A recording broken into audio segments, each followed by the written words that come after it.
আমার বুঝজ্ঞান হইছে থেকে নিয়ে ছাত্র জীবনে যখন আমি অনেক ছোট ছিলাম, এই দোয়া যেদিন আমি পড়েছি কোরআনে, ওই দিন থেকে আজও পর্যন্ত আমার মনে হয় না আমার জীবনে 2 মিনিটের কোনো দোয়াও যদি হয়, 1 মিনিটের দোয়াও যদি হয়, মুহূর্তের দোয়াও যদি হয়, আমি এই দোয়াটা কখনো মিস করি বলে, জ্ঞাতসারে মিস করি বলে আমার মনে পড়ে না।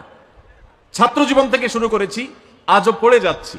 আলহামদুলিল্লাহ, আল্লাহর কাছে শুকরিয়া আদায় করে আপনাদেরকে বলতে পারি, এই দোয়ার সুফল আমি নিজের চোখে দেখেছি, আমি নিজে ভোগ করছি।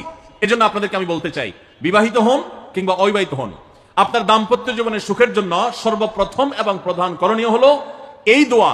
এর বাইরে আরো সাধারণভাবে আল্লাহ তাআলার কাছে দোয়া করতে থাকা, যেন আল্লাহ তাআলা আপনাকে এমন একজন জীবন সঙ্গী দেন। মা বোনরা দোয়া করবেন জীবন সঙ্গী, আপনারা দোয়া করবেন এমন যেন জীবন সঙ্গিনী দেন, যে জীবন সঙ্গী আপনার চোখ জুড়ানোর মতো হবে। দেখুন, আল্লাহর ভাষা এমন যে এই ভাষা তো অলৌকিক, এটা তো কোনো মানুষের ভাষা নয়। দোয়ার ভাষ্য লক্ষ্য করেন, আল্লাহ শিক্ষা দিচ্ছেন আমাদেরকে, রব্বানা হাবলানা মিন আজওয়াজিনা ওয়া যুররিয়াতিনা কুররাতা আয়ুন। হে আমাদের রব, আমরা আপনার কাছে এমন স্ত্রী চাই, এমন সন্তান চাই, এমন পরিবার চাই, যেই পরিবারের সদস্য, আমার স্ত্রী, আমার সন্তানরা আমার নয়ন জুড়াবে, আমার চোখ জুড়াবে, এরকম মানুষ চাই। একটু ভাষাটা লক্ষ্য করুন। আমরা সাধারণত দোয়া করলে কি চাই? আমরা এক একটা দিক চাই। ধরুন, আপনার স্ত্রী মাশাআল্লাহ অনেক সুন্দরী, অপূর্ব সুন্দরী, তিনি আল্লাহ তাআলা তাকে অনেক রূপ লাবণ্য দিয়েছেন, কিন্তু তার যদি চরিত্রটা খারাপ হয়, তাহলে এই স্ত্রীকে আপনার নয়ন জুড়াবে, চোখ জুড়াবে, চক্ষু শীতলকারী হবে? আপনার স্ত্রীর চরিত্রও ভালো, দেখতে শুনতেও মাশাআল্লাহ সুন্দর, কিন্তু পড়ালেখা নাই, বুদ্ধিশুদ্ধি নাই, একটু বেকুব কিসিমের, তাহলে কি আপনার চোখ জুড়াবে? ভালো লাগবে? আপনার স্ত্রী শিক্ষা দীক্ষাও আছে, জ্ঞান গরিমায় মাশাআল্লাহ তিনি ভালো, রিচ, সমৃদ্ধ, আবার চেহারা সুন্দর, আবার তার মধ্যে তার চরিত্রের সমস্যা নেই, কিন্তু সমস্যা কি? সমস্যা ধরুন তার ভিতরে এমন রোগ আছে, শারীরিক রোগ, যেই রোগের কারণে আপনার জন্য সেটা বড় কঠিন পরিস্থিতির মুখোমুখি হতে হয়। ধরুন দুরারোগ্য কোনো ব্যাধি আছে, মরণ ব্যাধি আছে, এমন কোন রোগ আছে যেটার কারণে আপনাকেও সাফার করতে হয়, তাহলে এই স্ত্রী কি আপনার চোখ জুড়াবে? ঠিক একই কথা স্বামীর ক্ষেত্রেও প্রযোজ্য, সন্তানের ক্ষেত্রেও প্রযোজ্য। আল্লাহ তাআলা এমন একটা শব্দ শিক্ষা দিয়েছেন, দেখুন, আল্লাহর কাছে চাইতেও জানতে হয়। উল্টাপাল্টা দোয়া করলে দোয়া পূরণ হয়ে যাবে, কবুল হয়ে যাবে, কিন্তু আপনার কাজ হবে না।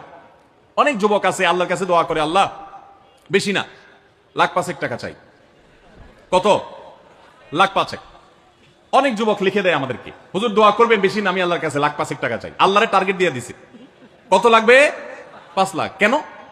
একটা বাইক কিনবে।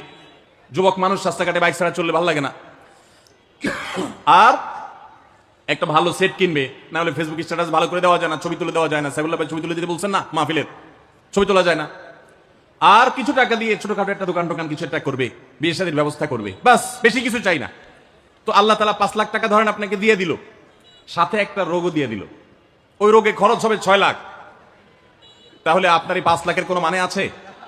আপনার একটা প্রসিদ্ধ ঘটনা অনেকেই শুনেছেন, একটা চুটকি, যে এক যুবক দোয়া করছে, আল্লাহ তোমার কাছে আমি এমন একটা লাইফ চাই, বিশেষ করে বেকার যুবকরা এগুলো বেশি দোয়া করে, আল্লাহ তোমার কাছে এমন একটা লাইফ চাই, বেশি কিছু না, যে লাইফে 2 হাত ভর্তি টাকা থাকবে আর আশপাশে শুধু নারী আর নারী থাকবে, এরকম একটা লাইফ চাই। তো আল্লাহ তাআলা তার দোয়া কবুল করে ফেলছে। দোয়া কি করছেন? কবুল করে ফেলছে। দোয়া কবুল করছেন কিভাবে? দোয়া কবুল করে তাকে আল্লাহ তাআলা এমন একটা বাসের কন্ট্রাক্টর বানিয়ে নিছেন, যে বাসটা হলো মহিলা বাস, চারপাশে শুধু নারী আর নারী, সব মানুষের, আর হাত ভর্তি টাকা আর টাকা সব বাস মালিকের। দোয়া কিন্তু কবুল হয়ে গেছে। তো আল্লাহ তাআলার কাছে উল্টাপাল্টা দোয়া করলে কি হয় দেখছেন? দেখুন, দাম্পত্য জীবনে সুখের জন্য দোয়া কিভাবে করতে হবে আল্লাহ শিখিয়ে দিয়েছেন।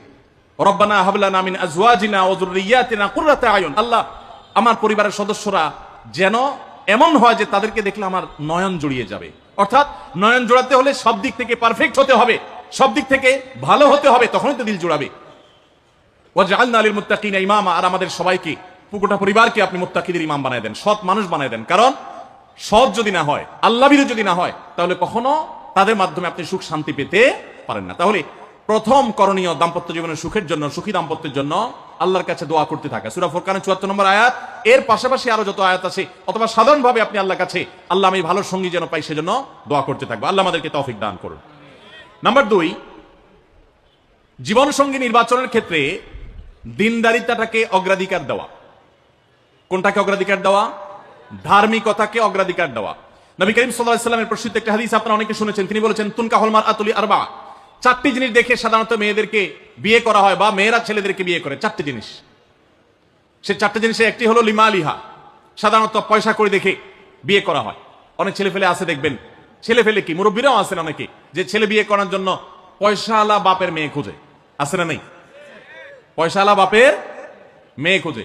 কত যুবক যে এই পর্যন্ত চিরকুট লিখে পাঠিয়েছে আমাদের কাছে যে হুজুর বেকারের জন্য কেউ মেয়ে বিয়ে দিতে চায় না। আবার অনেকে লিখে পাঠিয়েছে হুজুর সরকারি চাকরি ছাড়া মেয়ের বাবারা মেয়ে দিতে চায় না। আছে না এই সমস্যা? তো নবী সাল্লাল্লাহু আলাইহি ওয়াসাল্লাম বলেছেন সম্পদ দেখে অনেকে বিয়ে করে, আবার অনেকে রূপ লাবণ্য চেহারা ছবি দেখে বিয়ে করে, অনেকে সামাজিক অবস্থান প্রতিপত্তি বংশমর্যাদা দেখে বিয়ে করে, আর অনেকে দিনদারিতা ধার্মিকতা দেখে বিয়ে করে। নবী সাল্লাল্লাহু আলাইহি ওয়াসাল্লাম বলেছেন ফাজফার বিজাতিদ দ্বীন, তোমরা বিয়ের ক্ষেত্রে এই ধার্মিকতা দেখে বিয়ে করে সেই বিয়ে তোমরা সফল হওয়ার চেষ্টা করবে, কারণ এটাই হলো সুখের মূল চাবিকাঠি।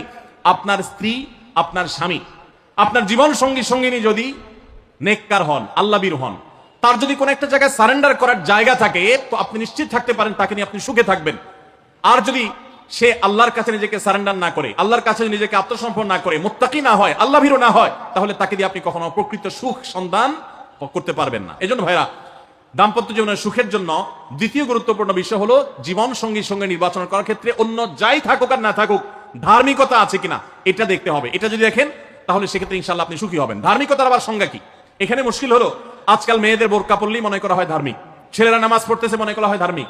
এটুকুই শুধু ধার্মিকতার সংজ্ঞা নয়, ধার্মিকতার সবচেয়ে বড় সংজ্ঞা হলো কোরআন এবং হাদিসের সামনে সে নিজেকে আত্মসমর্পণ করে কিনা, সে সারেন্ডার করে কিনা, আল্লাহর নির্দেশ পেয়েছে, রাসূলের নির্দেশ পেয়েছে, আল্লাহর নিষেধাজ্ঞা রয়েছে, সেই জায়গায় সে থেমে যায় আর সে আগে বাড়ে না, নিজেকে সমর্পণ করে দেয়, মাথা নত করে ফেলে। এরকম যদি হয় তাহলে সেই ছেলে নিয়েও সুখী থাকবেন, সেই মেয়ে নিয়েও সুখী থাকবেন। আমি বিশেষ করে মেয়ের বাবারা যারা নিজের মেয়ে বিয়ে দেওয়ার জন্য সরকারি চাকরিজীবী খুঁজেন, পয়সাওয়ালা খুঁজেন, বিভিন্ন বড় বড় পদে থাকা মানুষগুলোকে খুঁজে বেড়ান, আমি তাদেরকে বলি আপনার মেয়ের জন্য ফজরের নামাজের সামনের কাতারে থাকা যুবকগুলোকে খুঁজে বের করেন। এই যে যুবকরা চিৎকার করছে সবাই ফজর নামাজ পড়েন, আল্লাহ সব যুবককে ফজর নামাজ জামাতের সাথে পড়ার তৌফিক দান করুন। ভাইরা আমার, যেই ছেলে আল্লাহকে ভয় করে, যেই ছেলের ভিতরে কোরআন এবং হাদিসের কাছে আত্মসমর্পণ করার মতো মানসিকতা আছে, এই ছেলে আর যা হোক তার স্ত্রীকে কখনো কষ্ট দিবে। যেই মেয়ে কোরআন হাদিসের কাছে নিজেকে সমর্পণ করেছে, কোরআন হাদিস যেহেতু স্বামীকে শ্রদ্ধা করতে বলে, এই মেয়ে কখনো স্বামীর প্রতি অশ্রদ্ধা করবে না। অতএব দাম্পত্য জীবনের অনেক গুরুত্বপূর্ণ একটা পয়েন্ট হলো এটা, যে আপনি তার রূপ লাবণ্য, সামাজিক অবস্থান, সম্পদ, পয়সা কড়ি এগুলো দেখেন বা না দেখেন, প্রধান বিবেচ্য বিষয় হবে তার ধার্মিকতা। এটা যদি দেখেন ইনশাআল্লাহ দেখবেন যে আপনি সুখে থাকবেন। আল্লাহ আমাদের সবাইকে দিকটাকে বিবেচনা করে আমাদের দাম্পত্য জীবনকে গড়ে তোলার তৌফিক দান করুন।